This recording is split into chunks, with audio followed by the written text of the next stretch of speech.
Hi Tuesday morning காலையிலேருந்து வேலையெல்லாம் முடிச்சுட்டு பாப்பாவுக்கும் தம்பிக்கும் உடம்பு சரியில்லை. சரி அப்படின்னு சொல்லி கொஞ்ச நேரம் வெளியே கூட்டிட்டு போயிட்டு வரலாம் அப்படின்னு சொல்லி நர்சரிக்கு கிளம்பிட்டோம். நாம் செய்கிற ஒரு கர்மா பலன், நல்ல விஷயங்கள் கெட்ட விஷயங்களுக்கு எல்லாத்துக்குமே ஒரு பலன் உண்டு. சில பேருக்கெல்லாம் எதான ஒரு விஷயத்தில் கிரேஸ் இருக்கும். அந்த மாதிரி தான் என்னுடைய ஹஸ்பண்டுக்கு பார்த்தீங்கன்னா செடி வளர்க்குறது ரொம்ப பிடிக்கும்.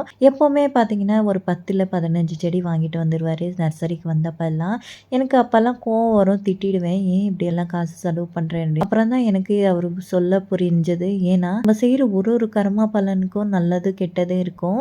அந்த மாதிரி தான் நாம செய்கிற கர்மா பலன் நம்ம பிள்ளைங்களுக்கு செய்கிறோம் அப்படின்னு சொல்லுவாங்க. இந்த ஜென்ரேஷனில் நாம் செய்கிற ஒரு கர்மா பலன் நாம் தான் தீர்க்கணும். கடவுள் படைச்சதுலேயே நல்ல விஷயங்கள், செடி வளர்க்குறது, கோழி வளர்க்குறது, மாடு வளர்க்குறது, இது எல்லாமே செய்கிறது ஒரு கர்மா பலன் தீர்க்கத்தான் எனக்கு அப்புறம் தான் புரிஞ்சுது. அதனாலே பார்த்தீங்கன்னா இப்போல்லாம் செடி வளர்க்குறது ரொம்ப கிரேஸ் ஆயிடுச்சு. போனதே பூச்செடி வாங்கிட்டு வரலாம் அப்படின்னு சொல்லி, ஆனால் வாங்கிட்டு வந்ததே வேற மாதிரி. நான் கண்ணுக்கு தெரிஞ்சது, பட்டது, பிடிச்சது எல்லாமே வாங்கிட்டு வந்துட்டேன். வரதுக்குள்ள கொஞ்சம் லேட் ஆயிடுச்சு. அதனால குஷ்கா மட்டும் ப்ரிப்பேர் பண்ணிட்டு ஒன் பாட் ரெசிபி தான் ப்ரிப்பேர் பண்ணேன். இது ப்ரிப்பேர் பண்றது ரொம்பவே ஈஸியான ரெசிபி. அட்லீஸ்ட் நம்மளால எதுவுமே வளர்க்க முடியலன்னா தான தர்மமான பண்ணலாம். ஒரு 2 பேருக்கு நல்லபடியா வயிறு நிறைய சாப்பாடு போட்டாலே அதை விட பெரிய பலன் எதுவுமே கிடையாது.